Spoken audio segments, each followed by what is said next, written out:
Hello, everyone. Welcome to the CEO Sit Down series. We have something very special for you today. For all of you looking at starting permanent jewelry, or for those of you who are already invested and maybe need some help getting your investment off the ground, wherever you are in your permanent jewelry journey, tune in because we have an exclusive look at the story, tips, and advice for you from the best in the business. Sarah Sides, the founder and CEO of Loveweld, is here with us today. If you think about the biggest global players in the permanent jewelry space, Loveweld is at the top. Founded in 2020, Loveweld has grown nationwide with hundreds of welders trained and thousands of customers served. Loveweld specializes in creating permanent bracelets, necklaces, anklets, and rings that often signify a special someone, bond, or event in your life. Sarah, welcome. Thank you, Kate. I'm excited to be here today. We're so excited to have you. And also joining us today, we have Hannah Wedeking, the co-founder and CEO of Permanent Jewelry Solutions, or PJS. Welcome, Hannah. Hello. The sister company of Loveweld, PJS helps business owners and budding entrepreneurs grow revenue through permanent jewelry by taking the guesswork out of their investment through real-life expertise, sharing everything they've learned from how to price bracelets and how to shop for chain and how to train a team member. We should be thanking them because Permanent Jewelry Solutions is helping keep the permanent jewelry industry growing and thriving through entrepreneurs like you all. Thank you both so much for joining us. Sarah, we will start with you. As the founder and CEO of the biggest permanent jewelry retailer in the world, Sarah, can you share a bit about your personal journey and how it led you to found Loveweld? Yeah, I mean, it started back. I've been in the jewelry industry for over a decade now. Prior to Loveweld, I worked for an international fair trade company and spent a lot of time traveling all over the world to really study master craftsmen and come alongside them and develop a product line for the US. And in that, kind of really saw a through line globally of what jewelry meant generation to generation. And oftentimes in cultures, it was used to tell stories and people would wear jewelry as a symbol of something that either represented their history or their own personal identity. And it was sort of that concept, that idea that combined when I saw early tricklings of what is permanent jewelry today. Actually, when Loveweld started, permanent jewelry wasn't a term. There was no curriculum on this is how you start a permanent jewelry business. There was no training. There was no best practices. And so I first started seeing what was like the early parts of permanent jewelry there was a gal in LA taking a blowtorch and wrapping people's wrists in fire cloths and torching it on their wrist. And to me, it was really cool. And it was same as what I saw internationally. These women were getting these bangles put on to tell their story or to celebrate or commemorate. And that was really beautiful to me. And so in doing further research, there was a place in Paris that was doing something more similar to what is permanent jewelry today. And that kind of created the full picture for me of like, oh, this is how you do it. And so it was the idea of chains and charms and using those to create pieces unique to the wearer that they could wear over time to tell their stories. So that was the early process and origin for Loveweld. Thank you so much for sharing. Could you, just for the audience who is newer to permanent jewelry or maybe has heard of the term but isn't really clear on what it is, could you tell everybody once and for all what is permanent jewelry? Yeah, and just as like a side note, when trying to decide what to call what this is in the early day, like I said, it wasn't really a thing. We used, I landed on for Loveweld Forever Bound, and we actually use that quite a bit within Loveweld because the idea of permanent feels so big, like a tattoo or you permanently get plastic surgery. I don't know. Like, it's just one of those things that like is irreversible. It's so I now use it because the world and TikTok has led us to use it. And if you can't beat them, join them.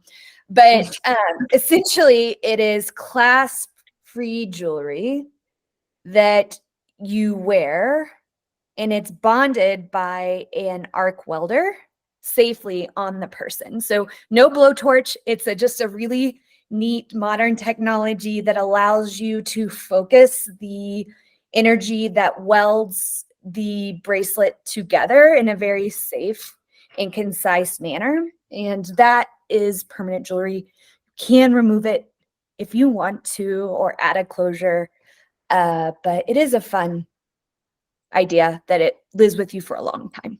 Yeah. Perfect. Can you share the story behind LoveWeld's rapid expansion from a single storefront to over 15 locations in just 4 years? Kate, how much time do we have? Because I have so many stories.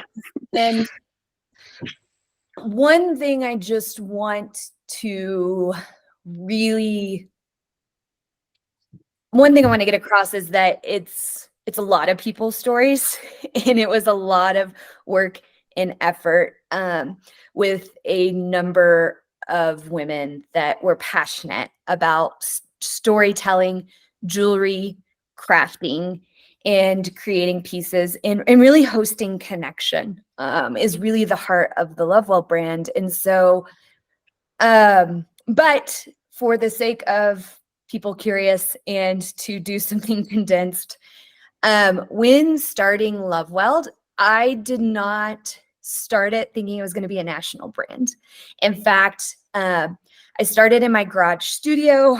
I was transitioning from doing a full-time designer role. My husband was getting his MBA. I had a baby and a toddler. It was COVID. And so for me, permanent jewelry was just this extreme curiosity and this like new iteration for jewelry for me. And, but why it expanded and why it grew is that when really unfolding what the brand was, the heart of it, like what it did for not only my clients, but also my team, was like, this has to grow. This is bigger than me. My parents are entrepreneurs, so I'm very aware of what it means to own a multi-location retail brand. And so it was a little resistant to expansion for the first couple of years, but it just kind of kept happening. Like the right person came along wanting to build the business with me. And so it first started with my best friend and my sister-in-law and sister, multiplying us from 1 to 4 locations. And we just loved the work. We loved getting to craft our own jewelry. We are a party brand, so we host lots of party. There's always bubbly and food and good times involved. And that really resonated with our client and with the communities that we were in, as well as partners that we partnered with through the way. So before you knew it, within a year and a half, we had 4 locations, and there was a opportunity to partner with some innovative department stores that took us from 4 to 8 locations in a 6-week period. And at that point in time was a bit of a crossroads for me and my team. Like, where do we take this? How big do we make it? And we just thought, in a world, in a society where connection and being able to converse and have something tangible, physical, felt really important in the moment, especially post-COVID. And so we're like, we gotta keep moving. We gotta keep doing this. So before we knew it, we had 12 locations, and I think actually 9 of them are storefronts. So our own 4 walls retail Lovewell experience. Yeah. Wow. Wow, that's certainly impressive. I think anybody would say that. The customer experience is central to the success of a permanent jewelry business. I think it's fair to say. Could you share a memorable customer success story that highlights the impact of Lovewell's permanent jewelry services? Yeah. So many. One that really stuck out to me and actually ended up creating a program which I'll also share about within Loveweld was I was in New York and welding, and there were these three mothers that had come in from Australia. And they found us and wanted to get permanent jewelry to commemorate their mom's trip. And they were really funny. I think Aussies have a really kind of fun personality, or not all of them, but in general, the Australian people I've met know how to have a good time. So they brought the good time with them, and we're just chatting and having fun. And um, one of the gals who looked about 6 months pregnant kept joking around about me giving her a free diamond. She's like, "I'm a mom. I don't have money. Like, give me a diamond." And in my mind, I'm like, "No, I'm not giving you a free diamond." But she was cute about it, and we just interacted. Retail, you always get these interesting sort of customer interactions. And her two friends went to go grab a drink from the bar, and they were getting her a soda. And as they were gone, she goes, I was welding her. And she goes, this bracelet, this trip means a lot for me. I was asking about her pregnancy. And she goes, this pregnancy has been hard. And I just asked why. As a fellow mom, I'm thinking there's lots of reasons pregnancy is hard. And she shared about a miscarriage that she had had just a year prior. And this was her rainbow baby. And she was fairly far along in her pregnancy. And so not only did she mourn the loss of the baby, but her young kids mourned the loss of this baby, her husband, and the community. And so with that, there was a lot of emotions to process, grief combined with this new pregnancy. And I just felt compelled, like, I want to give her this diamond, and I want her to have this diamond as, yes, it's hard right now, but there's a rainbow. There's a rainbow here, and there is something to celebrate and to just have that reminder. So I gifted her the diamond. She's crying. I'm crying. By that time, her friends have come and they're crying. And so we get a lot of that in Loveweld, and there's something really special about being able to tangibly, with a diamond, like, say, I see you, and I want to celebrate what it is, whether it's hard or good in that moment. I want to celebrate that with you. And here's a token to represent that, right? And so from that, we talked as a team. It's like, okay, Sarah, the owner, can give away diamonds whenever she wants. So we ended up incorporating in our development curriculum or program for our team members, like, once they hit a level of welding and interacting with customers, they're able to give away a free diamond once a month. And it's just, it could be for many things. Like, we've had girls give away because it's like, hey, I keep seeing you everywhere in New York City, like the nightclubs, the dinners out, like, there's something here. I see you in this busy city. Here's a diamond. Or there was another welder who was actually doing a nonprofit project for Loveweld, for the Ronald McDonald House, and working on that. And then a mother who was in Austin for Ronald McDonald happened to just walk in while that was top of mind, and she ended up gifting that mom a diamond. And so that's one of my favorite memories, and that is 100% my favorite part about permanent jewelry. And that is why we've grown the way we've grown. And to me, the reason to be a national brand. That's beautiful. Thank you so much for sharing. It's very clear that getting a permanent jewelry piece is a very personal experience.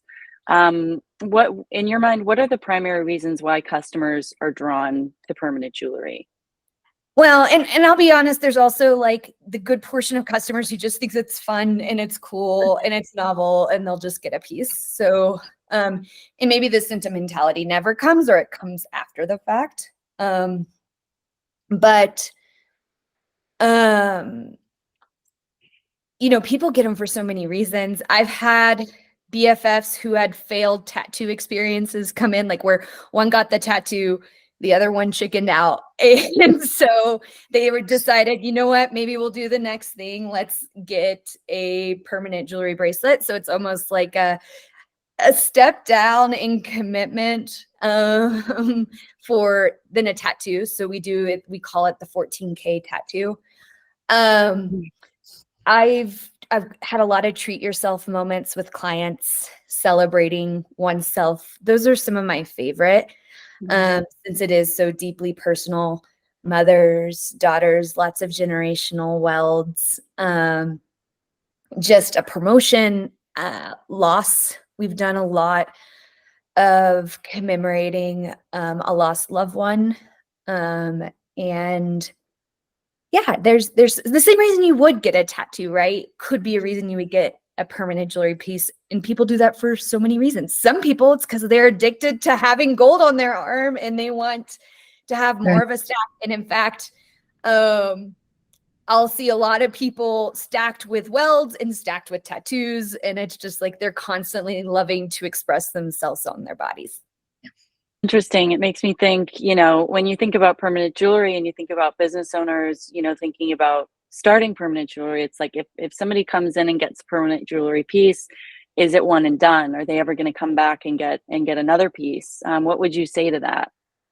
We have quite a few repeat customers. I think you have to set yourself apart on creating a reason for people to come back to you, whether that's developing your product or ensuring that your customer service is top notch, that it's not just transactional. I think,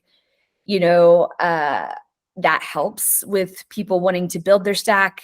But yeah, it is as a woman who loves jewelry, there's a lot of practicality to permanent jewelry that keeps them coming back. So yes, some people it's one and done, but I would say the majority, when they leave the door, they're already thinking about their next piece. Mm. So for those businesses who have invested in permanent jewelry, they're sort of up and running, but they're maybe experiencing a decline in their sales for permanent jewelry. What tips or strategies would you recommend for them? Yeah, I think, there's a lot of pieces. I would probably, in an individual owner, I'd ask what's happening. Like, are they doing any follow-up marketing? Are they reaching out to previous customers? Are they, I think even for the Lovewell business, there's different avenues that we work to continue to grow our sales or have repeat. So one would be like partnerships. Is there a fun partnership or collaboration that you could be a part of in your community? That could be anything from a nonprofit to a market to, is there, in Loveweld, we host a lot of creatives coming in, and that has been a way to just kind of grow your crowd. Digital marketing, depending on how established of your business, digital marketing makes a lot of sense. That could be through ads, that could be through your own current customer base. And I think, thinking of the reasons why people get welded and marketing with that, I think as the permanent jewelry market expands and grows and there's more competition, I think you have to get past the novelty of the experience for marketing and start stepping into marketing and talking about the reasons people get welded, so that they're like, oh yeah, grandma's birthday is coming up. I should definitely go get a birthstone piece with grandma. And that's the other thing is, initials different stones. Charms are a great way to tell people's stories. So ensuring you have that in your product line as well. That's very interesting and very helpful. I want to move on to sort of the future of permanent jewelry.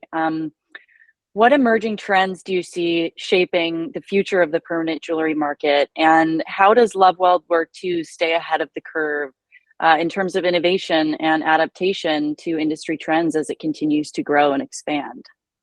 I love this question because this is where I live the majority of the time. Even when I started Loveweld years back, permanent jewelry looked and was very different than it is today. And I think it's going to only continue to evolve.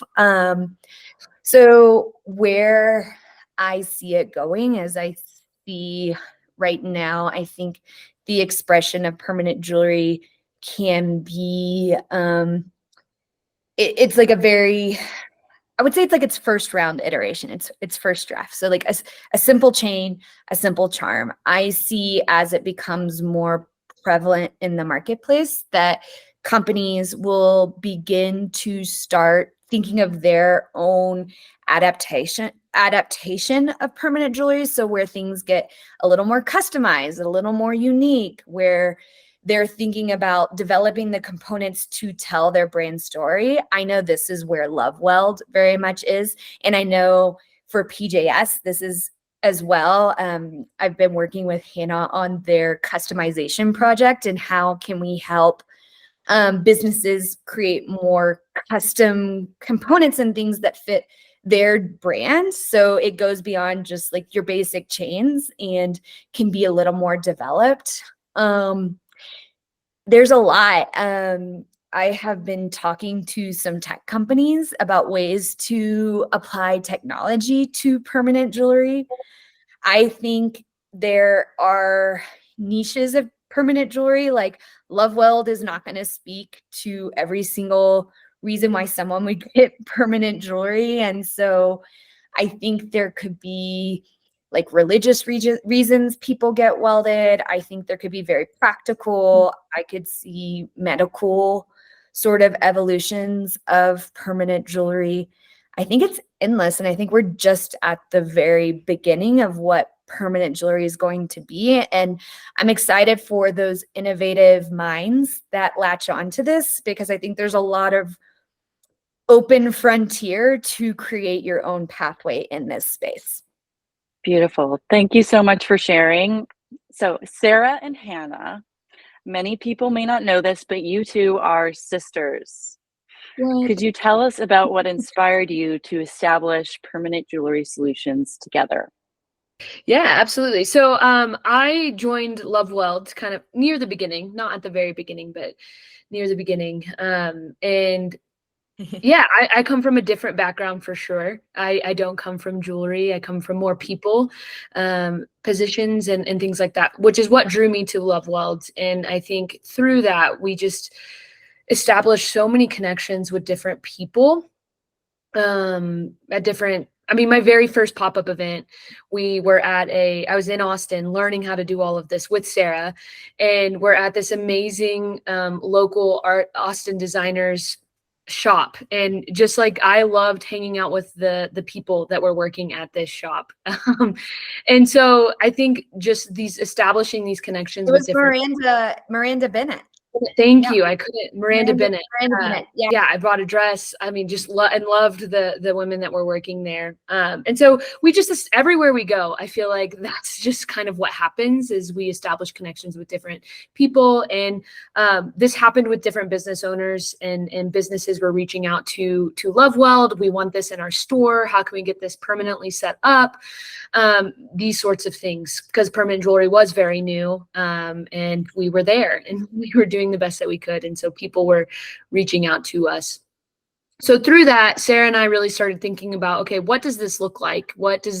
How can we partner with business owners and get permanent jewelry into their stores? Because there is an opportunity. And Loveweld, as Sarah mentioned earlier in the conversation, is not going to be the permanent jewelry brand for everyone. And so how can we walk alongside people using our experience, the things that we've learned, how we failed, how we've succeeded? How can we take that and really partner with other business owners? And so that's where Permanent Jewelry Solutions came from, was this desire to connect with business owners, and whether that be they have 6 locations, they have 1 location, maybe they're just starting.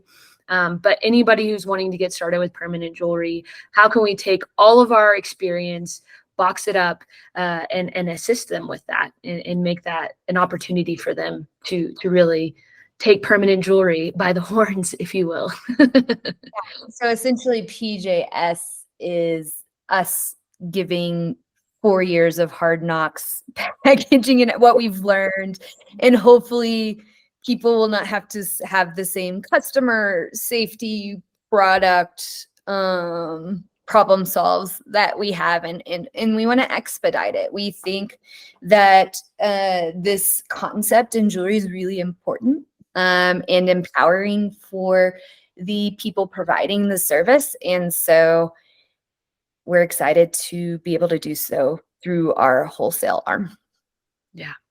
How do Loveweld and Permanent Jewelry Solutions work together and collaborate, on an ongoing basis to provide solutions that are comprehensive to business owners, whether, they're only operating permanent jewelry or whether they're operating another business and are adding permanent jewelry to their business? How do Loveweld and PJS work together and provide solutions so that the solutions are evolving over time with the growth of Loveweld and everything that it's continuing to learn over time? Yeah, so Hannah has a very strong operational systematic bend. And so, for me, I work primarily in the Loveweld space, and Hannah works primarily in the PJS space.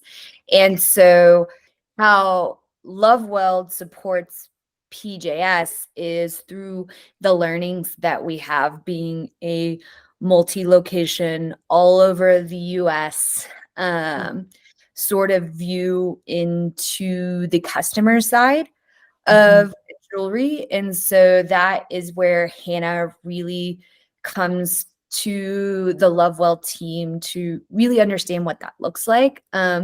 Also to understand we're working with some larger companies that, there's a difference between having like a solopreneur permanent jewelry business versus the operations of having a multi-location business where you have to have operational standards that go beyond just 1 or 2 people, right? And so that is, we test a lot for PJS. We try things for PJS. PJS has helped us with curriculum so that we can activate and lift 100+ welders and be able to work with a variety of customers. PJS helps us with the supply side for Loveweld and harnesses the kind of the main warehousing and supply chain management so that we can focus on building a brand in our experience.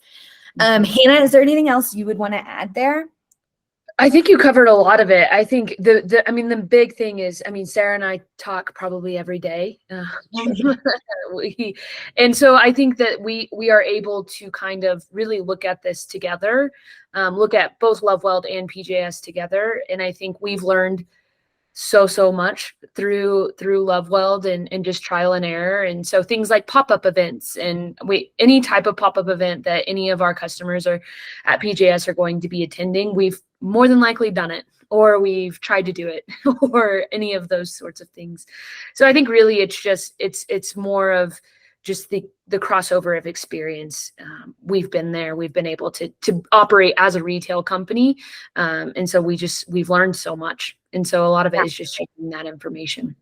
Yeah. For example, if you think about the technology side, right? So when you start, you're like, I'm going to do permanent jewelry, and what welder do I get? And I will say there is not one size fits all in welding machines. And so we have within the Lovewell brand strong opinions on what technology is preferred and preferenced. And it's not all the same. And so there are nuances in the welding technology, and we have various suppliers, various types of machines within the Lovewell business. And we utilize, like, we have one machine that we utilize for pop-ups, one that we do for a certain type of volume, one that we do for maybe a lower volume location or something of that nature. And so there's a lot of nuances that you don't realize are in this craft. And so I think there is a degree of knowledge of, we've tested lots of products with thousands and thousands of customers and hundreds of types of creatives and welders, and have regular feedback and understand some of those nuances. What advice would you give to entrepreneurs or business owners that are looking to enter the permanent jewelry industry, whether it's starting their own business in permanent jewelry or adding permanent jewelry to a business that already exists? Yeah, what advice would you give them based upon the lessons that you've each learned? I think the one thing that I would say is, there is a level of, you just have to start at some point. You do have to just kind of go after it. Even if you don't know the answers to all of the problems that exist or will come up. I think there's something about just being brave in doing that. I have so many consultations with PJS customers that I feel like that's just what they want to hear, is you're brave, you can do this, and you'll have problems and you'll be able to overcome them. I would also say is that it does take work. It's not going to, permanent jewelry is trendy and it's flashy and a lot of people are flocking towards it. And I think that being able to work hard and show up for your customer in a consistent way, I would say consistency is a really big thing, at least in my experience. So those are the two things that come to mind right out of the gates. I'm sure there's other better advice I could maybe think of, but those are the first two things: is just doing it, showing up, and then working hard at it, and knowing that it's going to fluctuate. You're going to have pop-up events that you make no money, you make $0, but you also have really successful ones. And it's all part. And you never know what's gonna be. Sarah, what about you? I think for the early on entrepreneur, when I first went into this business, it wasn't an industry, and there was not a confirmation of, would people even want this? But how I started is, one, just really kind of understanding, like, what is your overall spin or version of this, right? So what is gonna connect permanent jewelry to you? Are you a yoga enthusiast? And so you're going to do mantra jewelry, and you're going to create a permanent jewelry brand, and you have a yoga studio, and you're going to do a permanent jewelry brand that allows you to weld their clients with their mantra of the time, right? So what is your unique spin on the concept? And it doesn't have to be like blow your mind, no one's ever heard of it before, but just like something that you can get behind and be excited about 5 years down the road, or a year, or like 2 months. I don't know. Our attention spans could be really short. So there's that. And then two, the way I started out is I was able to get, I don't know how this would work today with today's market, but I was able to get a 0% interest card to finance my permanent jewelry business. And in fact, Loveweld is self-funded, and it was funded on a $20,000 limit, 0% interest credit card. And I had 18 months to make my money back. And that was my financing. It's hard to get a loan, all of that. So like, that is what I started. And then I had a spreadsheet. And I was like, this is what it's going to cost for me to get started. I have to sell 50 or 20, or it's probably like 25 bracelets. I had to sell 25 bracelets to get my money back. And that 25 felt really scary, but I was like, I have 3 sisters that are probably going to purchase. So, hey, there's 3 bracelets right there. And so, like, how do I accomplish those 25? And like, that was my focus. And that's what I went after. And then it would be, what's the next goal? How do I get my first pop-up? How do I not only weld my friends and family? And it was almost that stair step is where we grew, but it started very simple. And it started with, how do I make my money investment back, which is not hard. And actually ended up doing that fairly quickly. So I would say use the resources you have. You can dream big, but give yourself very tangible, achievable goals. And it's consistency, like Hannah said. So just doing the next thing. If somebody were to come up to you and say, hey, I don't have a storefront, I'm not there yet. Can I offer permanent jewelry? Can I invest in permanent jewelry? Does that even make sense? Or do I need a storefront to operate? What would you say to that person?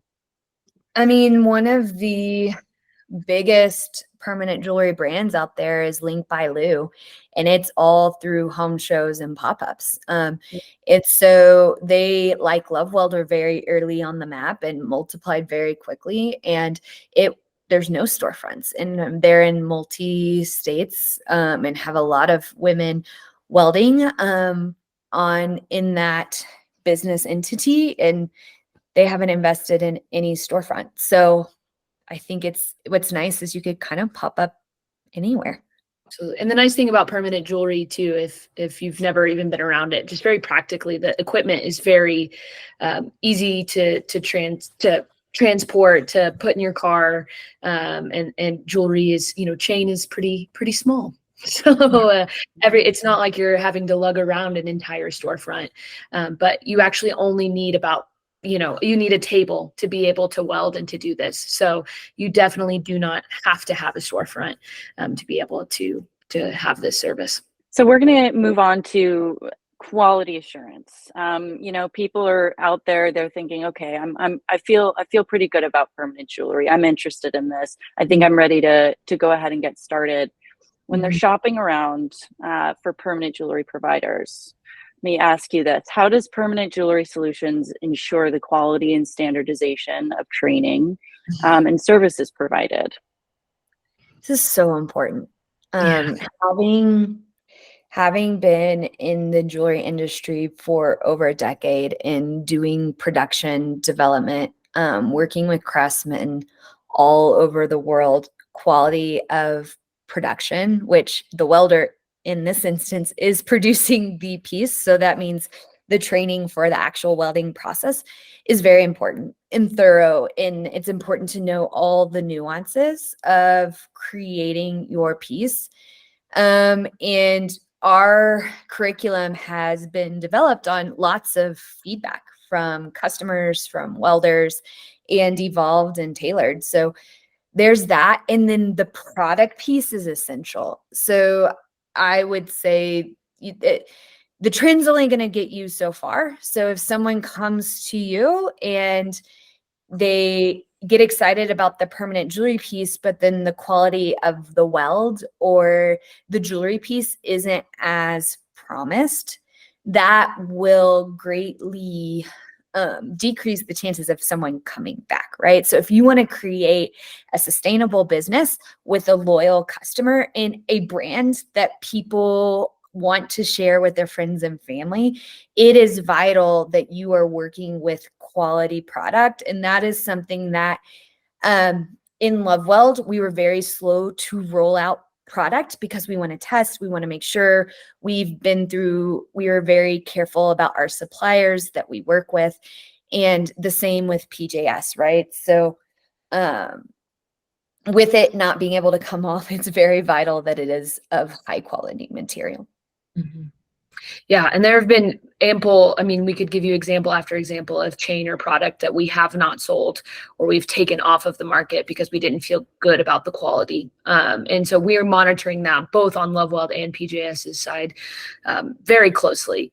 And if we don't feel good about a product, it's not going to be put on our website. Yep. So we're slow to adopt. I mean, even when starting out with our initial product lines, we went through 100+ various chain samples, and they may all look very similar, but there's more to just, there's the look, there's the nuances. Is the finish really nice and look very rich in lux? Is it durable? Is the material what the supplier says it is? So we went through lots and lots of prototypes to land on our offerings. I was going to reserve this question for Hannah, but I want to open it up to both of you. Yeah. Can you use gold-plated material or gold-plated metal for permanent jewelry?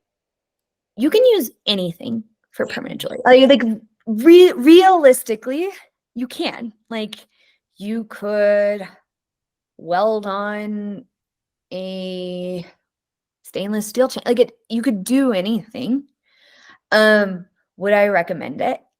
So in my customer service experience, beyond just Lovewell, but in the jewelry industry, metal tarnishing is going to get you customer service inquiries, upset customers quicker than anything else, as well as a broken chain or component. So you can, there's a likelihood where clients are going to come back to you and be frustrated about their piece is going to greatly increase.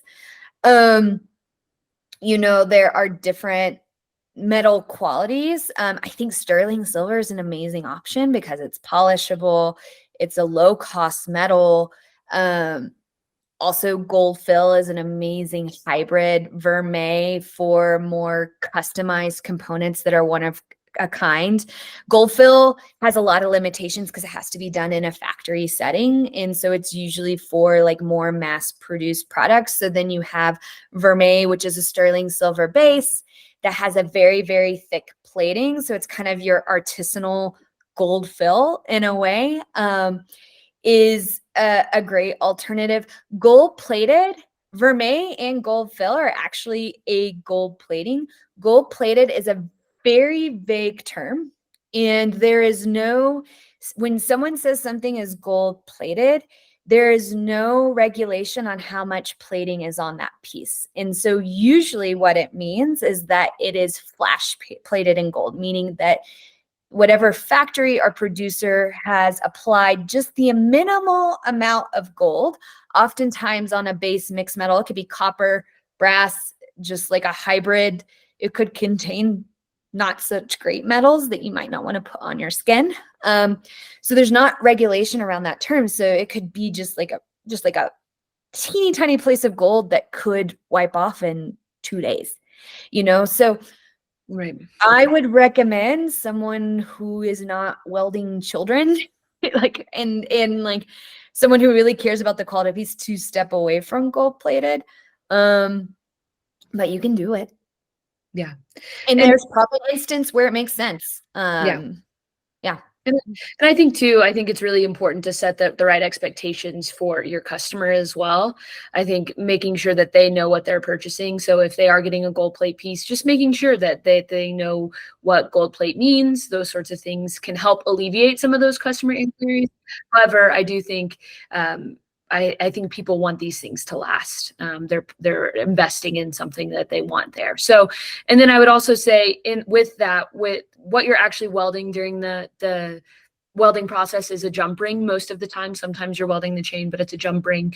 And so we do recommend in that instance that jump ring only welding 14 karat gold or sterling silver, something that's less of an alloy, because it's going to give you a more consistent weld. If you're having a gold fill has an alloy of metals in it. So maybe it is some brass, maybe it is some whatever, that can mess with how consistent in the quality of your welds if you're welding that jump ring. So you can weld whatever chain you want, but we do highly recommend welding either a sterling silver or 14 karat yellow or white gold jump ring, which is fairly minimal in cost, but that will just help make sure that your customer is walking away with a high quality weld. Yeah, and the reason why is that each metal welds at a different heat, right? So it's all about, you want to make sure you have the right heat setting for the metal alloy that you're doing. And so when you start getting into mixed metals, plated metals, gold fill, you do not have so much control over what heat materials you're doing. So you might be welding too hot, not hot enough. It might be, oftentimes it leads to like a superficial weld where it looks welded on the outside, but it's actually not all the way through. And so that's the reason it becomes inconsistent. Well, thank you both so much. Thank you, Sarah, and thank you, Hannah, for taking the time today. These are such juicy tidbits. We're so grateful to you, and can't wait to see what's next for LoveWeld and PJS. Thank you, Kate. It was fun to reminisce and share the little we know, or the lot we know. We're obsessed with permanent jewelry, if you have not noticed. Think a lot about it, that's for sure.